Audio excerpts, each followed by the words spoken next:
Assalamualaikum warahmatullahi wabarakatuh. Bismillahirrahmanirrahim. Alhamdulillahi rabbil alamin. Hamdas syakirin hamdan na'imin, hamdan yuwafi ni'amahu wa yukafi'u mazidah. Ya Rabbana lakal hamdu kama yanbaghi li jalali wajhikal karim wa 'azimi sultanik. Asyhadu an la ilaha illallah wahdahu la syarika lah, wa asyhadu anna Muhammadan 'abduhu wa rasuluhu la nabiyya wa la rasula ba'da. Allahumma salli wa sallim wa barik wa an'im ala sayyidina Muhammadin wa ala alihi wa sahbihi ajma'in. Bapak Ibu hadirin hadirat tamu-tamu Allah sidang Fardhu Maghrib yang dimuliakan oleh Allah Ta'ala, kembali pada awal malam ini kita bersama-sama mengucap Alhamdulillahirabbil alamin atas gerak dari Allah, kekuatan yang masih Allah berikan kepada kita. Dengan izinnya kita masih mampu untuk ruku dan sujud kepada Allah. Mudah-mudahan segala amal yang kita lakukan ini memberatkan timbangan kebaikan kita di akhirat kelak. Amin ya rabbal alamin. Kita harumkan majelis kita ini dengan mengucap salawat dan berkirim salam kepada Nabi kita Muhammad sallallahu alaihi wasallam. Allahumma salli wa sallim ala sayyidina Muhammadin wa ala alihi wa sahbihi ajma'in. Bapak Ibu hadirin hadirat yang dimuliakan oleh Allah Ta'ala, apa kabar semuanya Bapak Ibu? Sehat? Alhamdulillah. Ini kesempatan ketiga kami bisa datang ke Masjid Ar-Rahim. Apa yang akan kita bahas pada malam ini kita ambil dari kitab Maqasidul Ibadah karya Al-Imam Al-Izz bin Abdissalam, di mana kitab ini Bapak Ibu sekalian bercerita, mengulas tentang maksud dari setiap ibadah yang kita lakukan kepada Allah Subhanahu wa Ta'ala. Di bab pertama, Imam Al-Izz bin Abdissalam membahas tentang apa saja makna-makna yang terkandung atau maksud-maksud yang ingin dituju dari ibadah salat yang kita lakukan. Jadi kata beliau, di dalam salat itu mustamilatun 'alal baqiyatis salihah. Dalam salat yang kita dirikan terdapat di dalamnya al-baqiyat as-salihah, amal-amal kebaikan yang bila kita laksanakan di sini di dunia ini akan berefek nanti kebaikan kepada kita yang mengamalkan di akhirat kelak. Jadi dalam salat itu ada amal-amal, ada kebaikan-kebaikan yang kita baca di dalam salat, yang kita baca di dunia, dan ternyata berefek kepada kebaikan yang kita dapatkan nanti di akhirat. Beliau mencontohkan amal kebaikan yang kita lakukan di dalam salat itu terkandung dalam pujian kepada Allah Subhanahu wa Ta'ala. Kapan kita memuji Allah di dalam salat? Setidaknya 2 kali. Yang pertama di saat kita membaca Al-Fatihah. Bismillahirrahmanirrahim. Alhamdulillahi rabbil alamin. Ar-Rahmanir Rahim. Maliki yaumiddin. Dan seterusnya. dalam 7 ayat Al-Fatihah ini tadi Bapak Ibu, mana yang isinya pujian kepada Allah? Kalimat ayat Alhamdulillahi Rabbil Alamin. Segala puji bagi Allah. Pujian itu pulangnya kepada Allah. Ketakjuban itu dibalikkan kepada Allah. Apabila kita takjub kepada kecantikan, kecantikan akan habis seiring dengan berjalannya usia. Apabila kita memuji ketampanan, ketampanan akan habis dengan bertambahnya umur. Iya tak Bapak Ibu? Dulu apa-apa kok ganteng kok.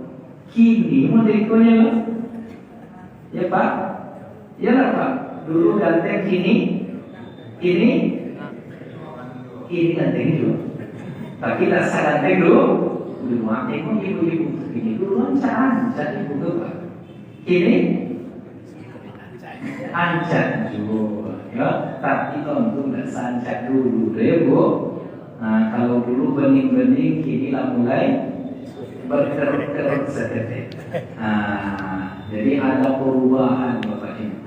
Yang tak berubah itu hanya Allah. La yafna wa la yabid. Allah itu tak berubah, Allah itu tak binasa. La yafna wa la yabid. Tetapi Allah itu maha tetap dan maha kekal. Maka jika kita memuji kekayaan adalah titipan dari Allah. Apabila kita memuji dan tahajud dengan kekuasaan, takut kita melihat orang yang berkuasa, risau kita menengok mereka. Ketahuilah kekuasaan itu tidak selamanya. Kemana perginya Fir'aun itu Bapak Ibu? Dia berkuasa, dia hebat, dia mantap, bahkan berani mengatakan ana rabbukumul a'la, saya adalah Tuhan yang paling tinggi. Berani ia mengatakan wa hadhil anharu tajri min tahti, sungai Nil ini mengalir di bawah kekuasaanku, kata Fir'aun. Tetapi rupanya Fir'aun tak berdaya menghadapi mati disebabkan oleh gelombang lautan. Harusnya kalau orang bangga kan bisa menghadapi lautan, rupanya tak berdaya menghadapi lautan. Kemana perginya Fir'aun? Jadi kalau kita memuji kekuasaan itu milik Allah. Dalam konteks Indonesia, berebut-rebut kita kekuasaan, ia tak selamat sampai 5 tahun. Itu pun kalau tak ditangkap KPK. Habis. Nah, maka kepada siapa dipulangkan? Dipulangkan semuanya kepada Allah. Maka dalam konteks ini, orang-orang yang salat itu memuji Allah, maka apapun yang terjadi di dalam hidupnya, ia kembali pulangkan kepada Allah. Tak ada yang keluar dari mulutnya itu kecuali hanya puja-puji kepada Allah. Bahkan ketika ia mendapat musibah, di saat batinnya bisa menerima itu dengan takdir dan keimanan yang benar, maka dia sudah merdeka dalam hidupnya. Makanya ada ujian yang berat Bapak Ibu. Disebutkan oleh Allah dalam hadis qudsi, ujian yang berat itu diantaranya adalah meninggalnya anak. Ya Ibu, anak yang dikandung 9 bulan, anak yang dirawat bertahun-tahun, ternyata belum sampai dia dewasa lagi, ternyata dia sudah dipanggil oleh Allah. Ya, ada kejadian Bapak Ibu. Ya, bapak ini jemaah kita, anaknya tapi Allah Ta'ala wafat di pesantren itu kebakaran. Jadi meninggalnya dalam kondisi disebabkan dia terbakar. Macam mana perasaan itu? Nah, tapi ketika kami berkunjung ke rumah beliau, tenang wajahnya. Ya, tak nampak keluh kesahnya walaupun ibunya, istrinya pingsan. Ya, ketika kami tanyakan kepadanya, Pak, kenapa bisa sesabar ini? Ustaz, bukankah selama ini Ustaz yang bilang ini titipan. Inna lillah, kita ini milik Allah, wa inna ilaihi raji'un, dan semuanya kembali pulang kepada Allah. Ini titipan istri, titipan harta, titipan anak, titipan yang apabila titipan ini diambil oleh yang punya, kita mau berbuat apa? Yang punya Pak, bawa. Bisa katakan, oh, stop, tunggu. Bisa, Bu? Nah, ya, saya 4 tahun di Mesir, 3 tahun di Sudan. Ya, tak meninggal ayah saya, Pak. Pergi umroh 12 hari, baru 5 hari di Madinah wafat beliau. Bisa waktu takdir itu? Kita hanya bersabar dan tetap ucapkan alhamdulillah. Maka dalam konteks anak meninggal, nampak kesabaran Bapak tadi mengingatkan kita kepada hadis qudsi. Apa kata Allah berbincang berkalam kepada malaikat Israel? Wahai Israel, hal qabattum samarata fuadi abdi. Wahai Israel, benarkah engkau sudah menggenggam ruh dari anak hamba? Betul ya Allah. Famaza qala abdi, apa yang diucapkan oleh hambaku ketika datang benturan musibah itu?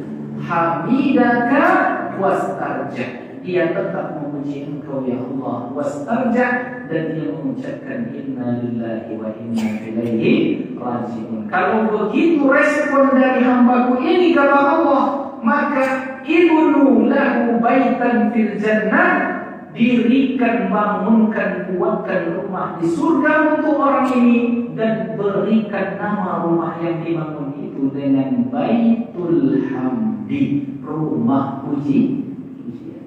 Masya Allah Bapak Ibu. Jadi sesungguhnya apa yang terjadi di muka bumi ini, yang buruk itu dalam persepsi kita, padahal semuanya baik. Makanya dalam hadis Ibnu Abbas, ketika Nabi mengatakan rukun iman yang keenam itu percaya kepada takdir. Dalam riwayat Ibnu Abbas ini disebutkan oleh Nabi, wa an tu'mina bil qadari kullihi, engkau beriman dengan takdir semuanya. Dalam hadis lain dikatakan takdir itu khairihi wa syarrihi, yang baik maupun buruk. Tetapi baik dan buruk ini diuraikan lagi dalam hadis Nabi riwayat Imam Abbas tadi, semua takdir itu semuanya baik. Ilustrasinya begini Bapak Ibu. Misalnya Bapak Ibu sakit. Pernah sakit Ibu? Pernah. Sakit apa yang Ibu rasakan yang paling sering? Asam urat, ya, asam gelugur, asam jawa, banyak macam asam-asam ini Pak ya. Banyak penyakit, atau adalah penyakit datang ke rumah sakit. Ya, kalau sempat tak ada satu pun yang sakit di Pekanbaru ini, kira-kira awal pros itu ada atau tidak? Kalau tak ada di antara kita yang sakit, dokter dapat kerja apa tidak Bu? Enggak. Kalau tak ada di antara kita yang sakit satu pun, itu apotek apa yang di depan itu nampak tadi? Apotek keluarga itu ada enggak? Enggak ada, karena enggak ada yang sakit. Jadi sakitnya kita, bagi kita ini musibah, tidak baik, tidak enak. Tetapi bagi dokter ini dapat rezeki dokter, dapat rezeki rumah sakit, dapat rezeki perawat, dapat rezeki cara Allah memberikan rezeki kepada apotek. Jadi yang tak baik itu dalam persepsi kita, padahal di balik itu ada kebaikan. Pada ujungnya jangankan sakit, terinjak duri tak sengaja, sabar kita, maka itu sudah menjadi penggugur dosa. Hello apa yang tak sakit? Hello apa yang tak? Hello, karena pada ujungnya ikut cara Allah untuk mengampunkan dosa. Ilustrasi yang lebih sederhana, beberapa bulan yang lalu saya naik mobil Bapak Ibu, lalu kesenggollah mobil saya ini oleh anak perempuan naik motor, buru-buru dia. Pas di bengkolan, saya sudah di posisi saya, Karena dia terlalu cepat, akhirnya mobil saya yang dipukulnya. Sehingga berbekaslah mobil. Turun saya tengok wajah anak itu, wajahnya menderita pula nampaknya. Ya kasihan pula saya. Tak jadi saya berkata, kayak saya bilang kan. Lalu saya bawa mobil itu ke bengkel. Ada kawan saya di bengkel itu mekanik, ya, yang mengurus masalah mobil-mobil itu. Ya, datang saya, apa Ustaz? Iko mobil aku naik dulu kawan. Apa masalah? Saya ceritakan ini masalah. Ini mobil ini kenanya di akhir bulan pula saya. Kalau di akhir bulan itu kan kami PNS ko agak-agak payah sedikit Pak. Ya kalau di awal bulan adalah gaji. Ya, berkerakar saya di akhir bulan ya pengeluaran lagi banyak. Apa kata kawan saya mekanik ini Bapak Ibu? Yang kalau nggak naik mobil Ustaz, tak ada rezeki kami lagi. Coba tengok, mekanik lulusan STM mengajarkan seorang dokter. Harusnya aku sombong kan, Pak, aku pulang tahu itu. Tapi di situ saya tertegun, buruk menurut kita, tak sesuai menurut kita, tetapi pada saat yang sama Allah sedang men-setting kebaikan pada yang lain. Cuma yang kebaikan yang lain itu sering mata kita ini gelap menengoknya. Kadang nggak nampak ada wadahnya yang Allah rasulkan musibah di awal aja. Hikmahnya nggak nampak. Maka di dalam salat itu diajarkan Alhamdulillahi Rabbil Alamin, segala pujian bagi Allah. Apapun yang terjadi ya Allah, aku tetap memuji Engkau. Mau kaya aku mau miskin, mau sehat aku mau sakit, mau punya masalah ataupun tidak, Alhamdulillahi Rabbil Alamin. Maka orang yang sholat itu Bapak Ibu merdeka jiwanya. Tidak kemana-mana mencari solusi semuanya, ya, tapi tahu kita hakikat dari sholat yang kita lakukan. Nah sekarang yang pertama kita memuji Allah di dalam Al-Fatihah, lalu kita yang kedua memuji Allah saat bangkit dari ruku. Rabbana, apa lanjutan Ibu? Ikutan dulu makan semalam Pak. Kurang semangat aja. Rabbana lakal hamdu mil'us samawati wa mil'ul ardi wa mil'u ma syi'ta min syai'in ba'du. Bangkit dari ruku. Ya. Kita memuji Allah Subhanahu wa taala, kata Nabi di dalam hadis riwayat Bukhari, apabila imam bangkit dari ruku, maka ucapkanlah Rabbana lakal hamdu. Di dalam riwayat lain disebutkan, di dalam riwayat Imam Tabrani, di dalam riwayat Imam At-Tirmizi, di dalam riwayat An-Nasa'i disebutkan, di antaranya juga dalam riwayat Imam Al-Baihaqi, apabila imam bangkit dari ruku, ia mengucap Sami Allahu liman hamidah, kalian ucapkan pula Sami Allahu liman hamidah, lalu pujilah Allah dengan mengucap Rabbana lakal hamdu mil'us samawati wal ardh, dan seterusnya, atau yang versi pendeknya Rabbana walakal hamdu. Jadi kalau tarik persoalan kau ke dalam masalah fikih Bapak Ibu, setelah imam bangkit dari ruku Sami Allahu liman hamidah, kita makmum juga tetap dianjurkan mengucap Sami Allah. Nah, jadi dalam mazhab Syafi'i, ketika imam bangkit Sami Allahu liman hamidah, kita tetap juga dianjurkan mengucap Sami Allahu liman hamidah. Tidak hanya langsung kepada Rabbana walakal hamd, tapi boleh juga kalau kita langsung mengucap Rabbana lakal hamd. Tapi selagi masih bisa seluruh hadis itu diamalkan keseluruhan, semakin banyak yang dibaca zikir, semakin banyak dapat pahala. Jadi Bapak Ibu yang dimuliakan oleh Allah Ta'ala, ada pujian kepada Allah di dalam salat, di antaranya saat mengucap Alhamdulillah, atau di saat kita bangkit dari ruku Rabbana walakal hamdu. Jadi jangan lupa untuk selalu mengucap Alhamdulillah, Alhamdulillah, Alhamdulillahirabbil alamin. Agar apa? Agar hati kita ini selalu mensyukuri nikmat yang ada, apa dan bagaimanapun kondisinya. Bagi kita barangkali itu musibah, tetapi di balik itu tetap ada hikmah. Itulah mengapa kita selalu dianjurkan mengucap Alhamdulillahirabbil alamin. Nah, itu wirid yang harus diamalkan Bapak Ibu yang dimuliakan oleh Allah. Lalu al-baqiyatus shalihat, amal-amal zikir-zikir kebaikan yang kita lakukan dalam salat, tidak hanya tasbih, tidak hanya tahmid mengucap Alhamdulillah, juga tercermin kata Imam Al-Izzu bin Abdis Salam dalam kalimat at-tasbih ketika kita memuji Allah. Sebab ketika kita mengucap subhanallah, pada saat itu sesungguhnya kita mengelakkan segala aib, cacat dan celah dari Allah Subhanahu wa taala, karena Allah Maha sempurna. Nah, kapan kita mengucapkan tasbih dalam salat? Ketika ruku.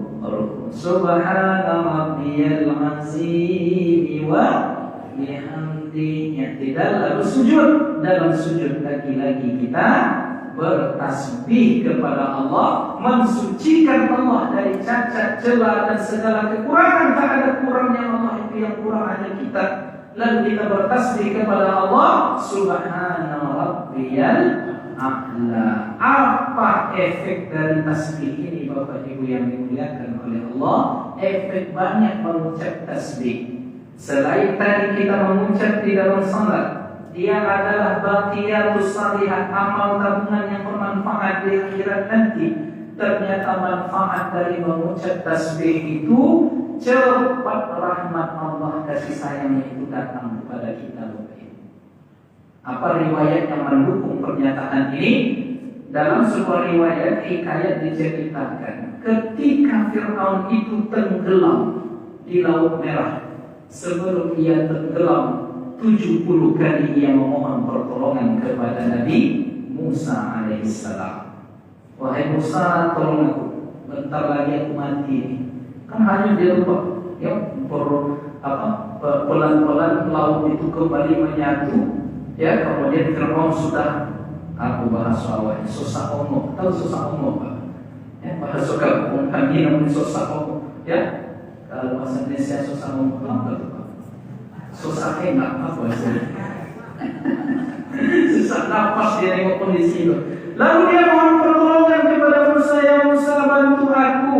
Bukankah dulu ketika engkau hanyut di sungai Nil, engkau diselamatkan oleh istriku, engkau tumbuh besar dalam istanaku, engkau tidak aku ganggu. Di saat bayi laki-laki yang lahir semuanya aku matikan, aku sembelih, tapi engkau aku pelihara karena aku sayang kepada istriku dan juga jatuh hati menengok kau Musa. Tolonglah aku Musa. 70 kali Fir'aun itu minta tolong Bapak Ibu. Tak mau Musa ini menolong. Ibarat kata lah sekarang ini, tidak uang boleh aku kan ditolong oleh Fir'aun. Nah, itulah kira-kira. Ya, karena Fir'aun ini kan keji, ya, sombong luar biasa. Ia mengatakan ana rabbukumul a'la. Tak layak manusia seperti ini ditolong. 70 kali dia memohon pertolongan sampai akhirnya dia mati tenggelam di dalam Laut Merah, yang pada akhirnya Allah jaga jasadnya. Al-yawma nunajjika litakuna, al-yawma nunajjika bibadanika litakuna liman khalfaka ayat. Ada hari di mana jasadmu engkau kami selamatkan wahai Fir'aun, supaya menjadi pelajaran bagi orang yang datang setelahmu. Jadi kalau Bapak Ibu ingin jumpa sama Fir'aun, pergilah ke Mesir. Ya, ke Mesir tempat datang saya yang bayar.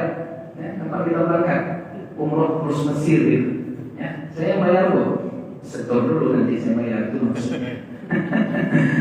Saya 2010 pergi saya ke museum nengok Fir'aun itu Pak. Dia sudah terkapak, ya, terbujurkan itu dalam peti kaca. Itulah sekali pertama saya menengok Fir'aun itu. Nah, saya tumbuh saya mukanya. ikut orang dulu yang sombong kepada Allah Ta'ala, tapi hidupnya mancung bang, ya, ganteng juga agaknya dia dulu, ya, tapi hanya terbujur kaku ya, menangis mata menengok terbujur kakunya orang yang sombong kepada Tuhan gini dulu.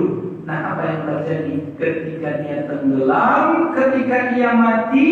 Berkalamlah Allah kepada Nabi Musa alaihissalam, wahai Musa, kata Allah, 70 kali dia memohon pertolongan kepadamu, 70 kali dia memelas kasih kepada engkau, 70 kali dia meminta agar engkau menyelamatkannya, namun tak engkau tolong dia. Yang sekiranya, kata Allah, sekali saja tadi dia sebelum tenggelam mau dia meminta tolong kepada Allah.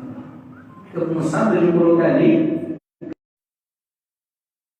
mohon betul kepada Allah, aku tolong dia wahai Musa, kata Allah. Lalu Nabi Musa tertunduk menangis bersujud kepada Allah. Lalu kata Musa, ya Allah, begitu rahmatmu kepada orang yang mengucap ana rabbukumul a'la, bagaimana kiranya rahmatmu kepada orang yang di dalam sujudnya selalu mengucap subhana rabbiyal a'la. Coba tengok berapa kali waktu mengucap subhana rabbiyal a'la itu. Subuh berapa kali?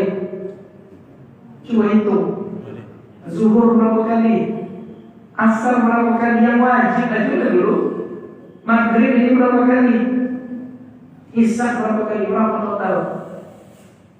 Nampak ya, hitung-hitung ini nampaknya kalau belum makan malam ya Pak ya. Berapa total?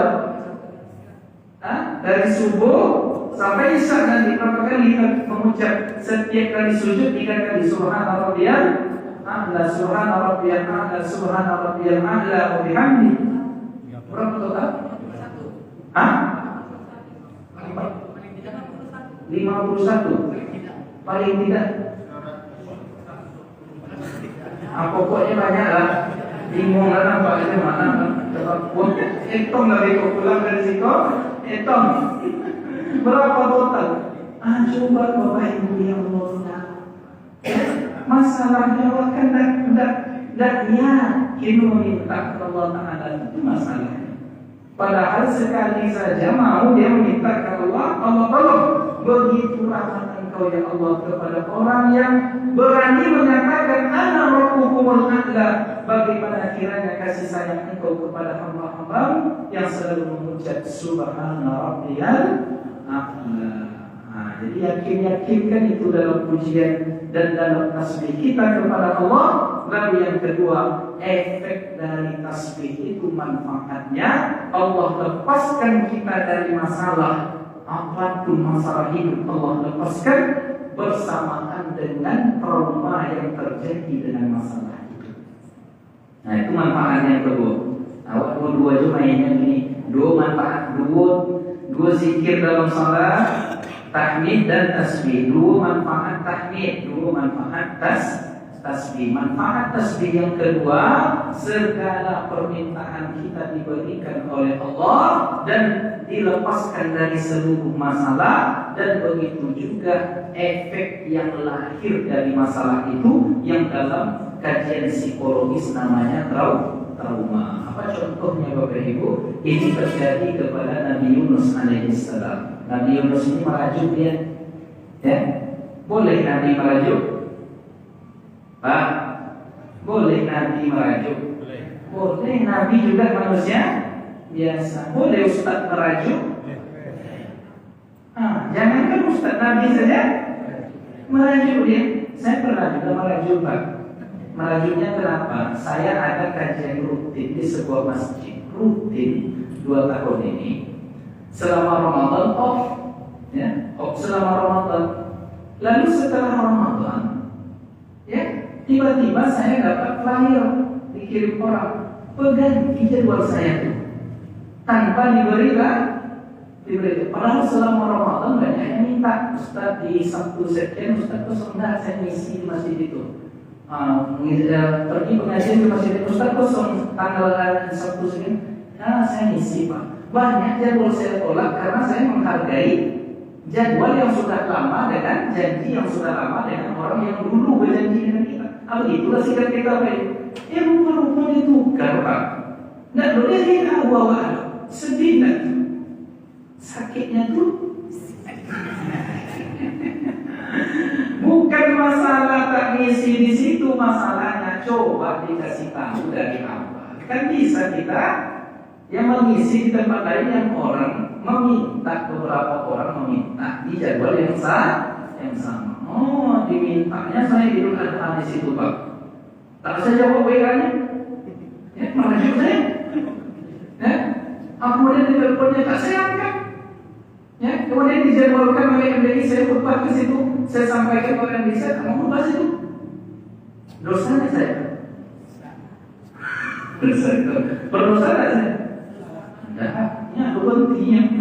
Ya, kecuali ada merajuk itu merajuk dalam arti ngasih pelajaran. Ya, dan begitu cara menghargai ilmu. Ya, kalau mau diganti dari Ustaz berdasarkan rapat pengurus untuk jadwal kajian Ustaz kita maukan dulu ganti dengan kajian lain yang Ustaz. Kan mau maksud itu. Kalau siap-siap menyiapkan materi untuk besok pagi, tidak ada kita. Rupa-rupanya lebaran kita tidak ada etika dalam Al-Quran. Ya, bukan masalah ngaji, tetapi etika menghormati ilmunya. Ngaji itu tidak sekedar ngaji bebas. Kalau mau ngaji rutin, Bapak Ibu itu bawa kitab. Dan kitab yang dibawa itulah kamu kaji guru. Dan guru itu dapatnya dari gurunya. Besarnya kitabnya sampai ke Nabi. Begitulah yang buat menghargai ilmu. Rupanya ya, tak dihargai yang aku perlu lagi pelajaran sedikit. Ya Pak ya, Pak. Itu Pak. Aku lu situ jadi tua, jadi curhat jadinya Pak. Tidak curhat. Jadi Nabi Yunus merajuk itu bagian sifat manusiawi karena dia berdakwah, dakwahnya tak dijawab oleh umatnya. Ya, tak direspon, dia sedih hatinya merajuk. Ya sudahlah, kalau kalian tak meresponku, aku pergi ke tempat lain yang siap menerimamu. Sedih hatinya.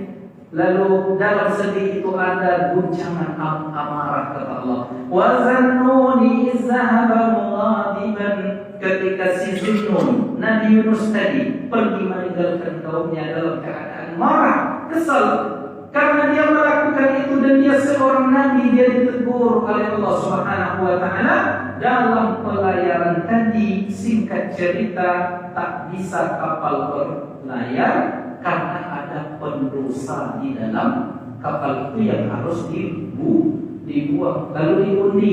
Undian pertama Nabi Yunus, undian kedua Nabi Yunus, undian ketiga Yunus lagi. Ialah kata Yunus, ikut hukuman, campakkanlah aku ke dalam lautan. Dicampakkan dalam lautan, ditangkap oleh ikan Nun.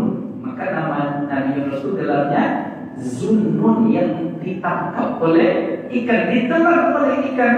Terperangkaplah Nabi Yunus alaihissalam dalam 3 kegelapan. Gelapnya malam, gelapnya perut ikan, gelapnya laut. Lalu ketika terperangkap dalam kegelapan ini, disebutkan oleh Allah wa nada fiz zulumat, lalu dia menyeru Allah dalam kegelapan tadi. Apa yang diucapkan oleh Nabi Yunus? Tasbih dan istighfar kepada Allah. La ilaha illa anta subhanaka inni kuntu minas zalimin. Itulah pengakuan Nabi Yunus. Sehingga itu yang diulang-ulang oleh Nabi Yunus ya Bapak Ibu. Sehingga sayap-sayap suaranya di dasar lautan dalam perut ikan itu terdengar oleh para malaikat di langit. Lalu malaikat mengadu kepada Allah, ya Rabb, kami mendengar sayap-sayap kalimat yang sangat indah, yang kalimat itu adalah la ilaha illa anta subhanaka inni kuntu minaz zalimin. Dari manakah asalnya kalimat itu? Siapakah lisan yang mengucapkannya? Awala ta'lamun, kata Allah, apakah kalian para malaikat tidak tahu dari siapa kalimat itu berasal? Tidak, ya Allah, sayup-sayup sampai terdengar oleh kami. Apa kata Allah kepada malaikat?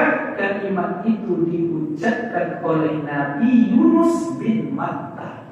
Jadi nama ayah Yunus ini adalah Matta. Ya, Yunus bin Matta. Lalu apa kata para malaikat? Ya Allah, segitu indahnya kalimat itu, ya, yang selalu juga sebenarnya ia ucapkan di saat ia lapang. Keluar juga kalimat tasbih kepada Engkau, maka tolonglah dia ya Allah, sebagaimana dia mengingat Engkau di saat lapang, tolonglah dia di saat dia dalam kesempitan. Lalu kata Allah kepada malaikat, ya, aku akan selamatkan dan aku wahyukan kepada ikan Nun untuk memuntahkan Nabi Yunus sehingga dia selamat. Apa yang menyebabkan dia selamat? Ia terbiasa di saat lapang hidupnya, dia terbiasa bertasbih. Maka pada saat sempit tasbih itu juga keluar. Maka kata Nabi, ya, ya'rifillah, kenallah Allah di saat lapang, ya'rifka fisiddah, maka Allah akan mengenal kalian di saat ada masalah. Maka kalau lagi ada masalah, bertasbih kita dengan istighfar, maka yang terjadi datang pertolongan Allah. Maka disebutkan oleh Allah di dalam Al-Quran, apa kata Allah? Fastajabna lah, doanya kami kabulkan, wa najjaynahu minal gham, dan kami selamatkan dia, lepaskan dia dari duka, keluh dan kesal. Yang menarik dalam ayat ini Bapak Ibu, Allah tidak menyebutkan kami selamatkan dia dari duka. Allah tak sebutkan itu, kami kabulkan doanya kata Allah, lalu kami lepaskan dia dari dukanya. Rupanya apa? Betapa banyak orang yang selesai dari satu masalah, tetapi trauma dari masalah itu masih membekas lama, zahir dan batin. Maka supaya trauma ini tak mengganggu hidup kita, maka bacalah tasbih, hilang trauma kita itu oleh Allah Subhanahu wa taala. Yang trauma itu yang banyak menghilang itu apa ya? Adik-adik saya dari Sudan kemarin kan dipulangkan dari Sudan karena terjadi perang saudara. Ya, lalu mereka sampai ke dutaan besar Republik Indonesia di kota Khartoum itu dijarah oleh tentara-tentara pemberontak yang lain. Ya, saking gawatnya mereka ini. Orang Arab Afrika ini kalau perang itu yang mati-mati, demo mati-mati. Ya, ini terjadi perang itu, Ustaz, kata dari kami itu di depan mata di kampus, datang drone-drone-nya itu datang apa Pak Kawai tentang mobil tentara itu belum? Tank itu ke kampus, berhamburan kami menyelamatkan diri, Ustaz. Nah, akhirnya mereka dipulangkan dari Khartoum itu tak bisa diterbangkan dari Sudan karena tentara mereka kuasai. Larilah mereka ini dipulangkan kerjasama dengan tentara pemerintah, dipulangkan dari pelabuhan Sudan, menyeberang dulu ke Jeddah. Ya, itu sekitar 2 hari pula itu menyeberang ke Jeddah, sampai di Jeddah baru diterbangkan ke Jakarta ke daerah masing-masing. Nah, ada Ustaz, kita mengunjungi mereka kemarin di asrama haji Pondok Gede. Ya, Pondok Gede itu kan tak jauh dari Cigantung, tak jauh dari markas besar TNI. Jadi ketika ngobrol di luar, kata Ustaz ini dengan adik-adik ini, lewatlah helikopter. Tiba-tiba dengar suara helikopter ini bubar dari mereka masuk ke kelasnya. Kenapa itu Pak? Trauma. Lalu Ustaznya, sisi apa kalian? Oh iya ya Ustaz, kami lagi Indonesia ini gitu. Trauma mereka. Itulah gawatnya trauma itu. Padahal mereka tak selamat, padahal mereka sudah di tanah air, padahal mereka sudah dapat fasilitas, tapi traumanya masih ada. Nah, trauma ini juga Allah lepaskan kita apabila kita rajin membaca tasbih. Maka tasbih yang paling hebat itu yang seiring dengan istighfar adalah la ilaha illa anta subhanaka inni kuntu minaz zalimin, maka dijamin oleh Allah fastajabna, kalau ada orang yang berdoa dengan redaksi tasbih dan istighfar tadi dikabulkan oleh Allah, bukan hanya dikabulkan tetapi efek masalah hidupnya akan dilepaskan oleh Allah Subhanahu wa taala. Maka Bapak Ibu, tahmid tasbih yang ada di dalam salat itu memerdekakan jiwa kita ini sehingga tak ada lagi kerisauan, tak ada lagi yang perlu ditakutkan. Makanya yang paling nikmat kita lakukan di dunia ini adalah salat. Maka kalau banyak masalah, kata Nabi, salat 2 rakaat minta kepada Allah. Kenapa bisa selesai? Minimal tenang jiwa kita, karena di dalamnya ada tahmid, pujian kepada Allah, dan di dalamnya ada tasbih, mengelakkan Allah dari segala cacat celah, karena yang dibuat oleh Allah kepada kita semuanya baik. Nah, itulah kaji itu Bapak Ibu. Jadi salat itu bukan rukuk, sujud, tapi itu ada rahasia di dalamnya seperti yang disampaikan oleh Imam Al-Izz bin Abdul Salam di dalam kitabnya Maqasidul Ibadah. Itulah yang bisa kami sampaikan. Semoga kajian kita ini bermanfaat dunia akhirat dan kita istiqamah sampai kita wafat nanti sehingga mendapatkan husnul khatimah. Amin. Amin ya rabbal alamin. Fa'tabiru ya ulil absar la'allakum turhamun. Wassalamualaikum warahmatullahi wabarakatuh.